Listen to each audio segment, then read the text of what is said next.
तुम्ही काय शिकवताय मला? तुम्ही काय माझ्यावर बोलू शकता? मी गप्प आहे म्हणून, मी गप्प आहे म्हणून.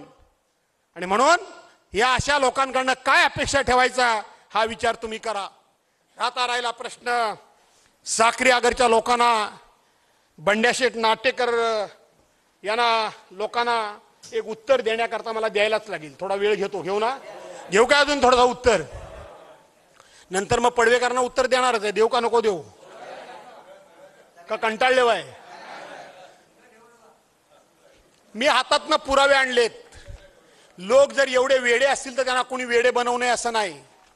महेश नाटेकरांनी परवा एक पत्र आणून दिलं बंड्या नाटेकरांना. आणि ते चेअरमन काय आहेत, त्यांचं नाव काय चेअरमनचं रे? हा, तांडेल काय?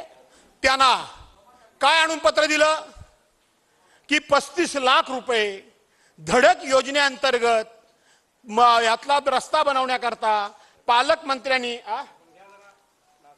हा ते घेतो पालक हे कंटाळीत म्हणून म्हटलं तर नाही कंटाळीत. राहू दे, अजून 1 तास झालाय नाही भाषण, 1.5 तास तरी करणार करू ना.